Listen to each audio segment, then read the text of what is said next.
Berteman dengan keterbatasan. Iya betul, daripada hal yang tadinya mau kita buat Mbak hati-hati.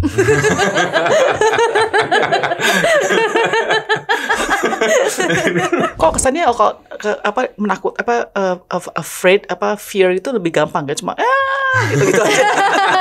Kan soalnya itu film horor semua. Kebayang nggak Mbak pas lagi break take kan yang jadi hantunya dia liar lagi makan cendol gitu kayak action wah.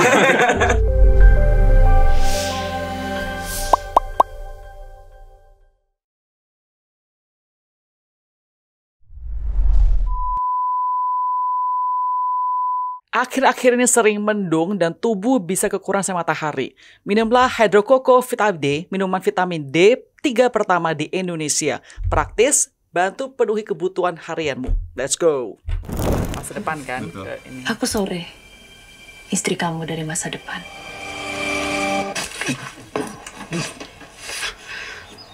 Dekorasi. Dekorasi. Kamu shoot mendekorasi ya? Betul. Gila. Halloween itu toh. She knows everything about me. Every little detail of my life. Nanti kalau Kasindi nikah, kamu pulang ya. Kita ketemu di sana. Oke, katakanlah aku percaya kamu dari masa depan. Terus mau kamu apa? Mau buat hidup kamu lebih baik. Hidup aku baik-baik aja. Seterusnya. 8 tahun dari sekarang, kamu akan meninggal serangan jantung. Udah percaya aku bisa bikin hidup kamu lebih baik. Wait, kok I feel like I watched this Emangnya di masa depan watched tuh this kita jadi trailer before ya? pasangan yang rajin olahraga bareng gitu. Ayo. Udah dari bioskopnya. Mulai sekarang, kamu ikutin apapun kata aku. Pernikahan kita bahagia banget ya. Kita sebenarnya lumayan sering berantem sih. Sore.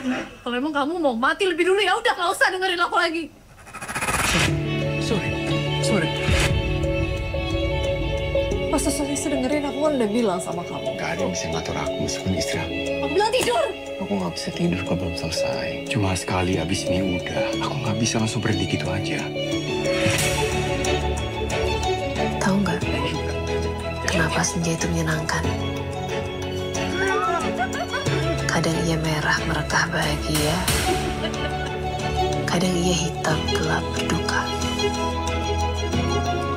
Tapi langit selalu menerima senja apa adanya.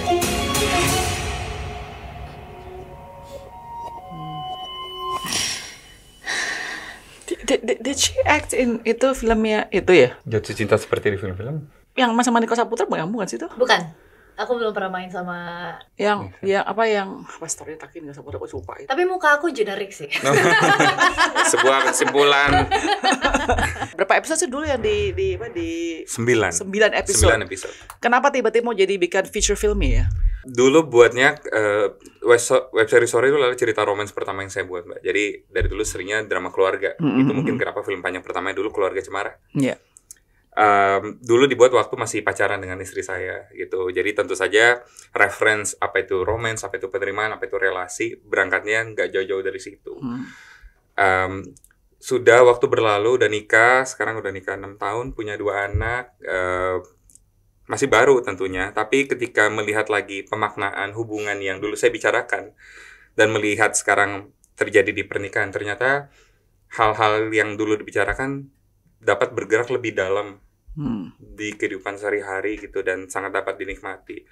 Itu mendorong saya untuk kemudian kenapa ya enggak saya ceritakan kembali Sore dalam bentuk film gitu. Jadi sekalian ketika pindah medium secara tempat dia jadi lebih layar lebih besar, nanti nonton di bioskop suara lebih imersif gitu. Tapi juga apa yang mau dibicarakan jadi lebih dalam karena dialamin dalam hidup.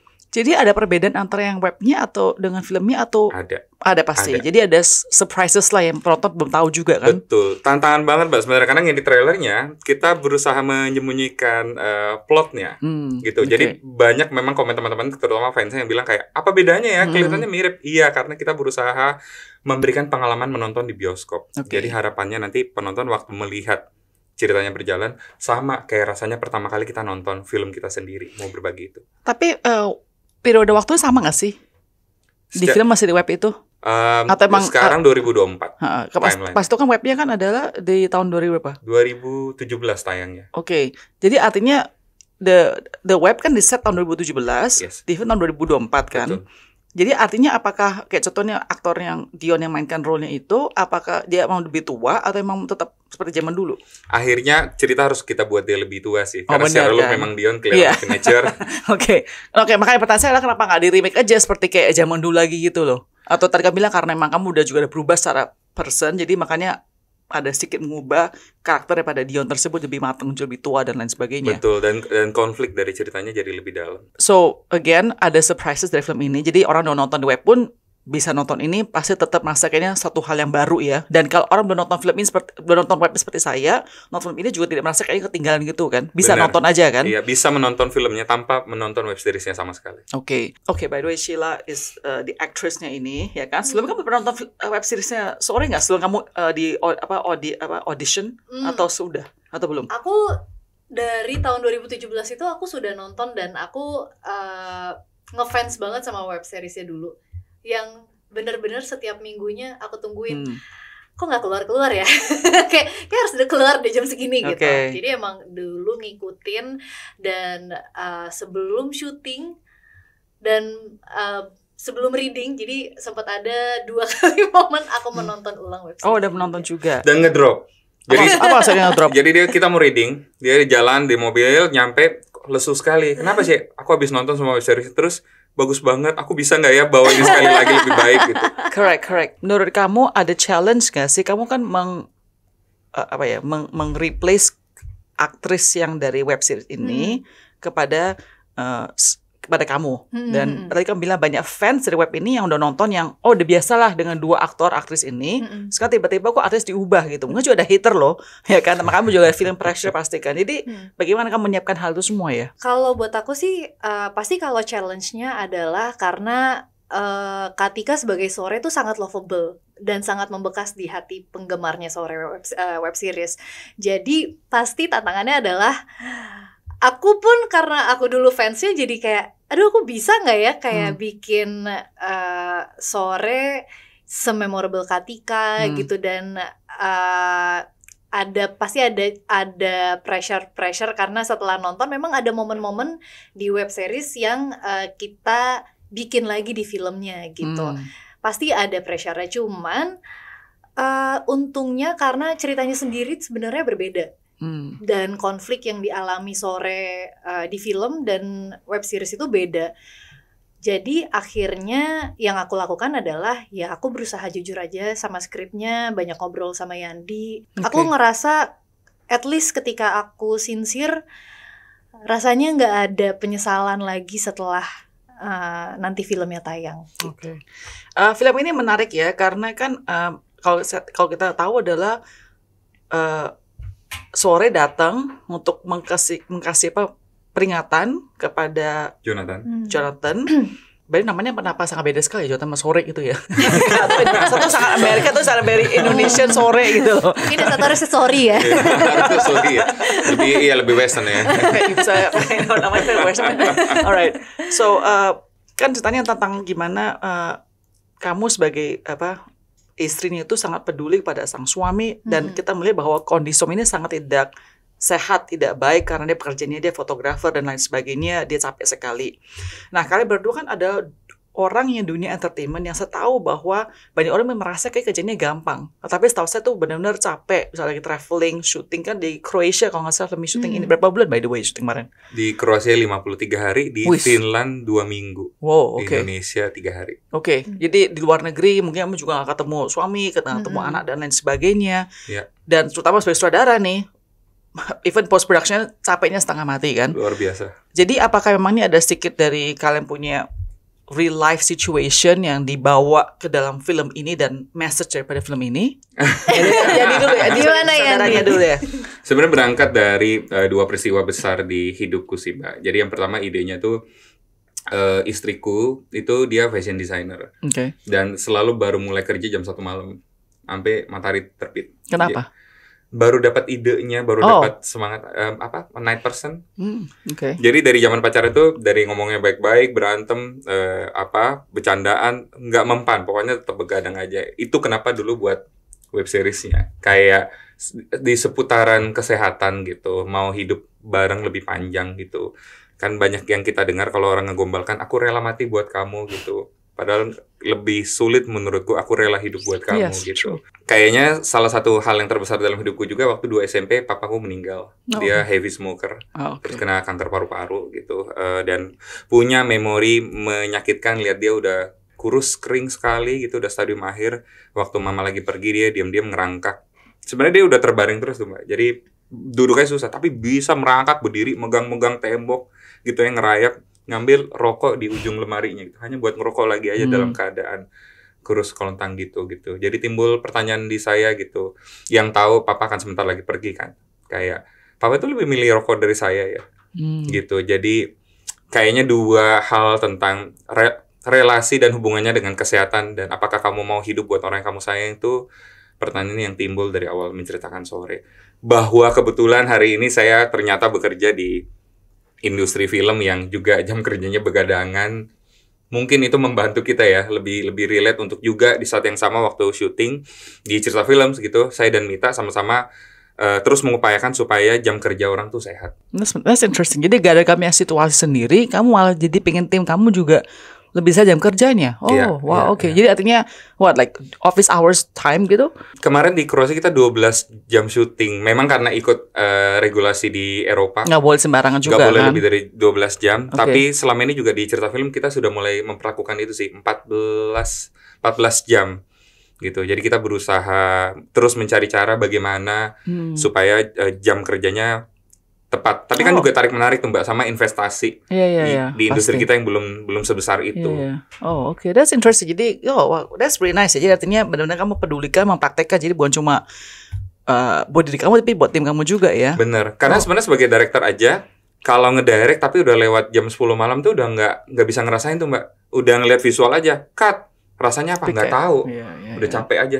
I agree. Bener. Kamu juga harus itu mestinya kalau tuh ban smoking dong. Iya, kalau di set nggak boleh. Nah, saya ban smoking completely. Saya berharap bisa melakukan. Okay, that's right. But before I go to your answer ini, jadi wait, let me just say this ya. Tadi saya setuju dengan kata-kata kamu dan saya pada kata itu. Bahwa kamu bilang mati buat seseorang kamu sayang itu gampang sekali. Yes. Tapi kata kamu bilang hidup susah kan. Kalau saya pada adalah setengah mati susah untuk yang kamu sayangin. Jadi half that is harder because kalau die kan cuma sekali yang udah that's it. Tapi kalau everyday kamu harus suffering, berantem lah dan lain sebagainya, itu lebih susah. Kamu willing to sacrifice itu lebih susah. So I have heard that before, and I absolutely agree with that. You know, it's not about just dying, tapi it's about everyday. Gimana kita tapi kita punya orang kita sayang gitu yang lebih susah menurut kamu kan? Iya, benar. Okay, that's interesting. Tapi jadi artinya kamu sama istri kamu sekarang hubungannya bagaimana jadi? Masalahnya kok kayak banyak masalah ini jadinya. Halo Kak Joan. Kita sudah tersambung nih. Di studio 3. Udah akhirnya, resolusi itulah yang kemudian jadi isi dari film Sore sekarang. Bagaimana keinginanku untuk mengubah calon istriku dulu dan setelah menikah apa yang terjadi dengan itu. Wait, jadi sorry adalah kamu pengen mengubah istri kamu. Saya pikir adalah untuk kamu diingetin untuk diri kamu sendiri juga jangan terlalu capek, jangan terlalu kerja keras dan lain sebagainya. Akhirnya memang value-nya ngajarin balik sih Mbak. Iya kan? Selalu begitu kalau bikin film. Oke, alright. Kalau Sheila bagaimana? Kalau aku nggak tahu sih ini. Soalnya suami kamu di TV kan? Kenapa? Suami kamu jadi TV ya suami kamu? Iya betul. Dan tahu saya pernah dengar TV tuh even lebih brutal jam kerja dibandingin movies. Tapi sebenarnya karena bidangnya agak berbeda. Kalau aku syuting, kalau dia nyanyi, sebenarnya secara jam kerja harusnya dia lebih sehat sih. Karena kalau penyanyi lebih happy. Ya betul. Kalau penyanyi kan biasanya mungkin ada waiting time around 1 hour, terus dia naik stage, perform, udah bisa pulang gitu. Jadi secara jam kerja jauh sebenarnya jauh lebih sehat. Alright. Gitu. Nah, and I have to ask, kayak cara kamu sama Vidi berdua adalah entertainers di dunia binding tadi kamu bilang. Nanti kamu jamnya kerja lebih panjang, kamu keluar negeri, mungkin dia cuma bisa visit one or twice, besok di rumah dan lain sebagainya. Jadi gimana sih ngatur dinamis hubungan suami istri? Tapi ya dengan jam kerja yang luar biasa aneh, random, dan mungkin bisa LDR juga gitu. Kayaknya Satu pasti komunikasi in teori. Kalau in real life, shouting communication. Kalau in real life aku agak sering ngilang sih jujur. Tapi karena kayak kita jam kerjanya kan memang berbeda sekali. Dan benar kadang-kadang kayak misalnya syuting aku tiba-tiba nggak di Indonesia gitu. Ataupun kalau di Jakarta pulangnya bisa di jam yang dia udah tidur gitu. Jadi sebenarnya cara menjembataninya ya ngobrol lewat handphone, nyempetin video call, texting, yang penting terhubung. Dan mungkin pasti harus ada kompromi dan toleransinya juga sih. Dan ini yang udah kita bahas juga dari sebelum kita memulai hubungan, kayak ada kemungkinan nih di fase-fase tertentu di mana aku sedang syuting, mungkin komunikasinya akan jarang. Mungkin aku cuman akan kayak di pagi hari ngasih tahu, halo, aku jadwalnya hari ini gini nih gitu. Jadi nggak bisa yang sepanjang hari komunikasi gitu. Tapi at least he knows what I'm doing, where I'm at gitu. Oke. Lebih gampang nikah dengan seseorang yang same industry kamu seperti kayak Vidi, karena then you know entertainment world is like this. Atau lebih gampang nikah dengan well, I mean obviously I cannot ask you this question because you're married to entertainer. Biasanya, do you think it'll be easier kalau kamu misalnya nikahnya bukan soal orangnya, biasanya industri profesi adalah dia seorang businessman. Jadi at least satu orang tetap di rumah yang lebih kayaknya in quotes stabil, satu yang lebih pergi sana dan sebagainya. Which one do you think it's easier actually in terms of marriage kayak begini ya? Kalau gampangan mananya aku nggak tahu karena aku belum pernah coba. Maybe one day jadi businessman kan, kan. Tapi menurut aku sebenarnya mungkin bukan pekerjaannya ya, tapi balik lagi ke orangnya sih. Jadi nggak peduli mau dia businessman atau mau jadi entertainer, penting personality-nya. Iya, karena kadang walaupun sesama entertainer belum tentu bisa saling ngerti work hours satu sama lain atau batasan satu sama lain gitu. Dan vice versa. Jadi menurut aku sih gimana kapabilitas orangnya sendiri sih. Tapi emang saya always curious about this thing loh. Saya lihat contohnya suami istri nih, dua-duanya aktor sama aktris. Terus kan anak kan di film kan ada adegan itu harus yang, terutama di Hollywood yang benar sampai buka baju dan kayak begitu. Ya saya merasa kayaknya masuk pasangan lainnya nggak merasa kayaknya feeling, even though they know it's acting, cuma masuk nggak ada perasaan. Gimana ya? I'm always curious. I don't know if you can answer me atau gimana. Nggak pernah kepikiran ya. Tapi yang terjadi dengan kita misalkan gitu, karena saya kenal Vidi, kenal Fiona istrinya Dion gitu.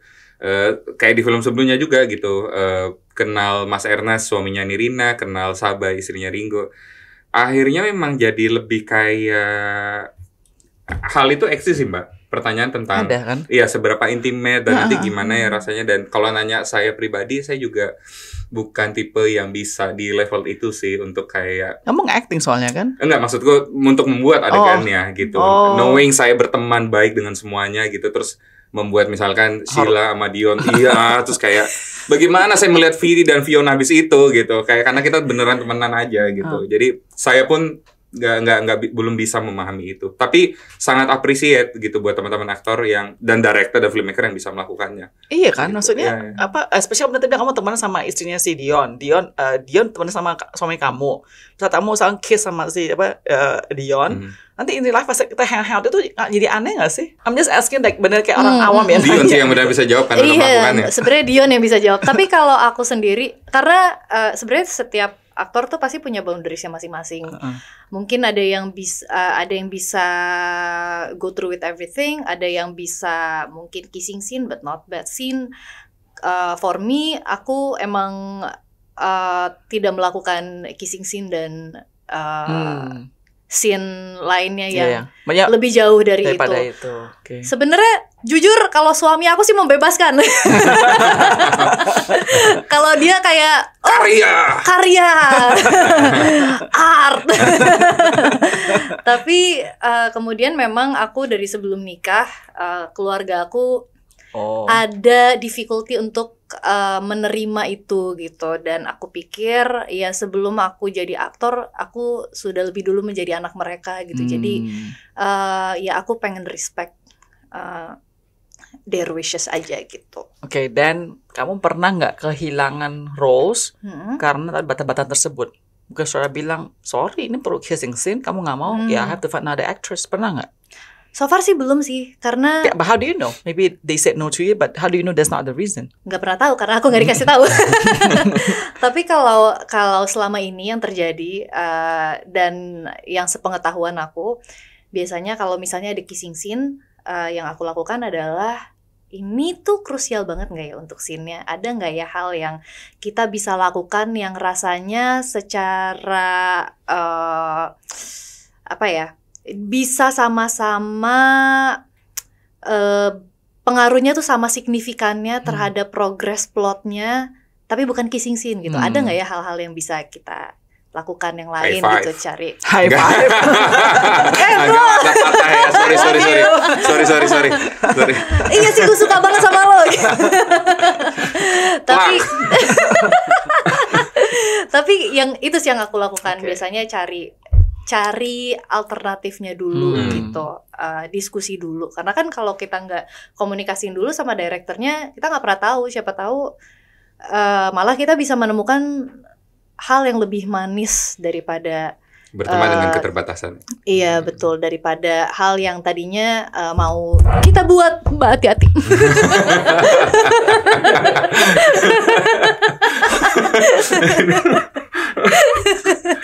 Gitu. Jujur aku sih gak menutup kemungkinan ya. Halo Bunda. Warning dulu ya di sini. Bersama kita sudah terhubung. Anda. Tapi nggak, maksudnya kalau di Indonesia, mungkin saya pikir karena kebudayaan kita, jadi lebih bisa bypass all those scenes. Tapi kayak maksudnya kalau di Hollywood ini filmnya benar-benar Iya Iya. benar. you don't do it, sorry ya. I mean Iya. like they expect you even like do yang naked, More, full ya. naked Iya. dan lain sebagainya. So Tapi memang itu balik lagi ke kenyamanan masing-masing aktor sih. Benar. Aku sendiri sesungguhnya tadi aku bilang nggak menutup kemungkinan, tapi sejujurnya Oh, dia kadang tuh menyapu. sapu-sapu. Halo Bunda. Sejujurnya kalau misalnya ada scene-scene romantis terus ditonton sama orang tua, karena kan waktu you premier awkward dong. mereka selalu datang kan dan support. Aku juga kalau di sebelah mereka kayak duh, gak usah nonton. Kayak bagian itu aku rasanya pengen jangan lihat. Iya, Oke, tapi saya tanya balik lagi itu. Kalau kamu jealous sama Safidi yang harus cium-cium sama, Oh enggak sih. kamu juga nggak jealous? Aku enggak. Demi art. Art is everything. Oke, gimana nih syuting di Croatia sama Finland? I mean, obviously, especially the winter ya. Kamu bilang winter kan? Saya ada scene-nya di winter Finland winter, Kroasia Fall. Oke, first of all, kenapa pilih dua negara ini? Apakah ada tax credit kah? Atau emang pemandangan dong ada bagus demi art atau bagaimana? Benar, sejujurnya waktu kita mau buat jadi film, kita dekat sama produser di Korea, salah satu teman kita, yang akan mempermudah sekali syuting luar negeri kita kalau kita mau ke Korea, gitu. Dan kan dari jauh hari, jadi bisa banyak dapat funding. Oke. Tapi setelah saya coba bayangkan kalau Jonathan itu mengasingkan dirinya di Korea, ternyata infrastruktur budaya Asia masih familiar sama kita. Gitu, sehingga rasa keterasingannya itu tidak bold gitu. Akhirnya kita putuskan harus tetap ke Eropa, kalau bisa lebih timurnya sana lagi gitu. Jadi benar-benar isolated gitu. Dan kepengennya kembali ke Italia gitu. Tapi Jay, produser kita yang dari Korea itu saranin mau di Kroasia aja nggak, tetangganya. Dia lebih ramah syuting, lebih sering co-production sama Hollywood gitu. Dan saya punya teman di sana yang jam terbangnya tinggi, produser namanya Spomenka, udah 65 tahun. Dia syuting udah melewati Perang Dunia Kedua gitu. Jadi advance gitu. Udah terus ada tax rebate, banyak kemudahan. Ada tax rebate ya? Yes. Udah syuting berangkat ke sana. Finland sebenarnya lahir dari cerita Dion. Suatu hari kita habis nonton bareng gitu, kita suka, waktu itu masih bikin Jasedov, kita nonton bareng, terus dia kayak, gue baru dari Arctic nih Yan. Arctic ngapain? Moto-moto. Kita lihat fotonya bagus banget. Jadi nanti kalau nonton filmnya ada foto-foto itu hasilnya Arctic. beneran. Itu fotonya Dion beneran. Semua adegan pameran di situ Dia punya foto Dion beneran, kecuali nanti ada salah satu foto itu fotonya Josh Felix, still foto kita. Waktu kita berangkat ke Finland, mengejutkan sih, karena kita naik icebreaker ship yang buat mencah-mecahin es gitu. Dan dari awal tuh saya membayangkan nanti filmnya kan itu ada di opening akan penuh dengan lagu, tapi sampai di sana ternyata udara, angin tuh, kesunyian tuh punya bahasa sendiri gitu Hmm. ternyata di sana, dan jadi kekuatan di dalam filmnya sih. Oke, wow. Jadi kalau kamu ke sana itu apakah timnya harus di Indonesia atau tim dari sana juga? Harus ada co-production dengan kru di sana. Oh, jadi harus ada memang ada peraturannya ya. Yes. Ini agak off the topic a bit ya. Tapi saya kadang kamu tentang masalah film syuting luar negeri ya. You know, recently kan Donald Trump bilang film yang nggak dibikin di Hollywood atau di Amerika akan dikenakan tarif. Padahal kita tahu banyak film Amerika itu kan syutingnya di England lah, Iya. Europe dan lain sebagainya. What is your take on Donald Trump punya statement, belum jadi law ya, tapi di statement tersebut bagaimana? Karena point of view sutradara, mungkin produser lebih tepat menjawab ini sih Mbak. Point of view sutradara lebih, ya saya ngerti mungkin Trump punya strategi ekonomi sendiri. Tapi kalau saya sebagai penutur, kalau itu menyulitkan produksi, kita cari set lain aja. Maksudnya, Oh, iya. tapi kan memang mahal syuting di Amerika dibandingin di Eropa, di Kanada, begitu kan? Iya, lebih aturannya jauh, dokumennya jauh lebih banyak lagi. Di mana? Kalau ke Amerika. Oh, Amerika lebih susah, maksudnya lebih ribet, Iya, lebih iya. ribet birokrasinya. Kita selalu dengar cerita-cerita teman kita kalau mau syuting ke US, selalu menegangkan. Bisa kayak separuh nggak berangkat, Oh, tiba-tiba visanya nggak keluar. Oh, Kadang-kadang gitu. kena pemain yang nggak berangkat. Oh, sangat, wow. sangat rigid. kamu gitu. pernah syuting di Amerika nggak? Jadi Belum pernah. belum Oke, pernah. kamu selama ini syutingnya di mana aja? Tadi di Korea udah pernah. pasti. Korea pernah, Finland, Kroasia. Kalau syuting ya, Singapura, Aussie. Paling susah mana paling susah? Termasuk Kroasia ini termasuk yang kalau mau di pengalaman ini ya Kroasia paling Susah. Paling Iya. gampang? Paling ramah itu Korea. Korea ya. Siap sekali. Oke, menarik. Nah, kalau kamu sendiri sebelum kamu syuting filmnya, kamu pernah ke Croatia sama Finland nggak? Zaman winter? Belum pernah. Belum pernah. Ha. Terus gimana? Kena dinginnya kan? Finland masih dingin sama hati tuh. PTSD. Serius. Enggak sih. Kayaknya kalau di Kroasia sebenarnya kan masih cukup ramah ya weathernya.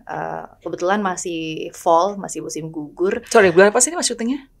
September Oktober ya. Oh, oke. Yes. Kalau nggak salah. Oke, jadi ada masih fall, you're right. Iya, cuman mungkin karena entah kenapa bajunya summer collection Maksudnya yang di sana yang syuting di Kroasia gitu. Jadi iya weathernya ramah tapi juga agak semi-semi masuk angin gitu.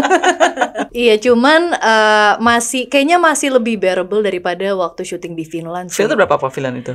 Bulan apa? Finland itu Jadi bulan bulan- Februari ya Oh, kemarin wow, ya. that's Jadi really lagi cold. dingin-dinginnya dan Oh, wow, iya. waktu kita kesana lagi badai ya. Badai ya, terus di atas kapal pula. Jadi Oke. Tapi kayaknya kapan lagi Bisa shoot. sebenarnya iya yang aku suka dari Iya. syuting tuh adalah kapan lagi bisa experience hal-hal kayak gitu kalau bukan syuting gitu. Rasanya kalau misalnya liburan lagi badai aku Kamu nggak akan nggak mau naik mau. kapal. benar.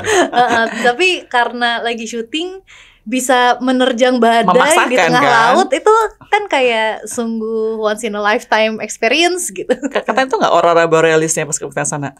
Nah, Miss ya? Nah, Atau you just said? Nah apa? Yes or no? Kok nah? Kesannya apa? ada dalam film, ada Oh, dalam tidak- plot. oh, kita Jadi- ngomong. iya, jadi sulit menjawabnya. Nah, Oh, I think my question is itu ya.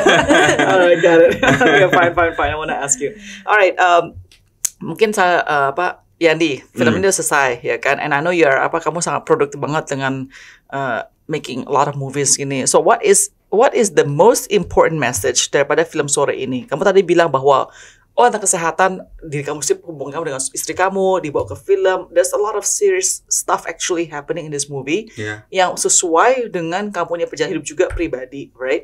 But what is the most important message? Apakah tentang kesehatan ini yang penting atau tentang love atau bagaimana? Choose one, cannot say all. Ya, mencoba mendefinisikan apa itu mencintai sekali lagi sih, Mbak, lewat film ini gitu. Definisi seperti apa ada di filmnya. Ya, But you are really into defining what love is, extrapolating what love is. I mean, that's so you gitu. iya juga ya. Ya kan? I mean, in real life, are you like that? Like, always been like that? Mesti selalu kayak begitu, tipe manusia masih yang sangat philosophical about love. I mean, is that you? Kayaknya ya, mungkin ya, Mbak. Melancholic. Lebih terutama iya sih, hampir semua keputusan di hidup tuh mesti, saya percaya perasaan tuh penting kan, Mbak. Perasaan tuh penting, apapun perasaannya harus divalidasi dan semua perasaan tuh valid. Tapi ngambil keputusan dalam hidup nggak boleh base-nya perasaan, base-nya harus value Oke. gitu. Nah, pencarian value itu yang mungkin nggak sengaja nuntun saya jadi kayak terdengar filosofikal, padahal lebih ke takut aja salah ngambil keputusan. Karena saya tahu ketika perasaannya overwhelmed, kita kadang-kadang ngambil keputusan buat menservis perasaan itu, tapi lagi tidak mengambil keputusan yang based on value yang tepat gitu. Itu mungkin kenapa saya interest sama value. Oke, is that something yang kamu juga ajarkan anak kamu sekarang? Iya, betul. Really based on that that value of dasar kasih sayang gitu ya. Iya, iya. Kayak kemarin baru main sama anak gitu, dia baru dapat reward dari sekolahnya best listener. Wow. Gitu. Karena anaknya pendengar banget. Terus saya bisa dijadiin mainan apa ya? Terus malam tuh saya main bikin kelas, Mbak. Oke, tonight class with Daddy class. Jadi selalu bikin kelas malam. Jadi saya ngajar dia gambar kuping gede banget gitu, terus nulis hear, terus gambar hati gede banget, terus listen. Terus tahu bedanya hear sama listen? Iya. Hear itu pakai telinga, listen itu pakai hati. Gitu. Terus di coloring. Wow. Oke, nice. Kalau kamu sendiri gimana, Sheila? Apa sih satu hal selain Croatia and Finland shooting, ya kan? Kena badai. What is the one important take dari kamu terima dari film ini yang kamu merasa kayaknya message-nya juga ke kamu pribadi sangat penting banget dan yang kamu pengen penonton juga merasakan hal tersebut? Waduh. Sebenarnya ada satu takeaway yang aku suka banget, tapi aku nggak tahu ini spoiler atau enggak. Pasti spoiler. Pasti spoiler ya. Oh wait, don't do that. Oke, ini pinter-pinter kamu jawab aja kalau gitu. Aku jawab, tapi nanti Yandi atau enggak efeknya aja. Oh, efeknya. Setelah kamu kalian coba kali bahasa language sendiri itu loh, jangan itu. Ada sebuah momen di mana rasanya tuh cukup rasanya itu entah kenapa kena banget ke aku. Mencintai itu bukan dengan menakut-nakuti gitu, tapi dengan keindahan, diterima, hadir. Spoiler. Enggak spoiler, saya nggak tahu. Iya, enggak, bagus. Saya nggak bisa tebak kok film itu. Makasih ya Mbak bantuannya. Nggak bisa tebak, saya nggak bakal tahu what's going on. I don't know what that means. Okay. Interesting that you said that. Jadi you want to be somebody yang orang do you want to be loved or to be feared? This is interesting. I think people, maybe you will say love easily, tapi ada orang merasa kayak my father. Dia bilang dia mau di fear. Karena kalau dia fear, gue sama anak-anak gue jangan-jangan ini for their own good they will listen. Tapi kalau based on love, dan tuh anaknya dengerin dia. Nanti anaknya jadi masuk ke jurang yang bahaya gitu loh. So, what is your answer? Do you want to be feared or to be loved? Jawabannya kalau buat aku sendiri cukup obvious sih. Rasanya loved. pasti to be loved. Tapi fear is not necessarily a bad thing ya, to be feared. Yes. It's not a bad thing. Cuma it's not you. Not my preference aja. Tapi fear menurutku inline sih, Mbak. Tapi ini diskusi ya. Yeah. Fear menurutku inline sama love sih. Maksudnya dia nggak kontradiktif kayak kalau kita mencintai pasti secara alami cinta itu mendorong rasa takut kita untuk melukai orang itu. Kalau kita tidak takut melukai orang kita cintai, berarti dia nggak love. Berarti bukan mencintai dong. True. Oke, tuh jawaban yang sangat behold. Aku akan mencuri jawaban ini. Sudah aku catat. Pengalaman kamu yang sangat berbeda dengan story-story sebelumnya dengan Yandi apa? Mungkin kalau sama Yandi, sebenarnya ada beberapa sutradara yang aku juga berteman in real life, dan sama Yandi pun begitu. Mungkin gak berbeda ya, cuman hal yang aku suka aja dengan kerja sama Yandi. Karena kita punya layer temenan, rasanya lebih gak sungkan ketika diskusi gitu.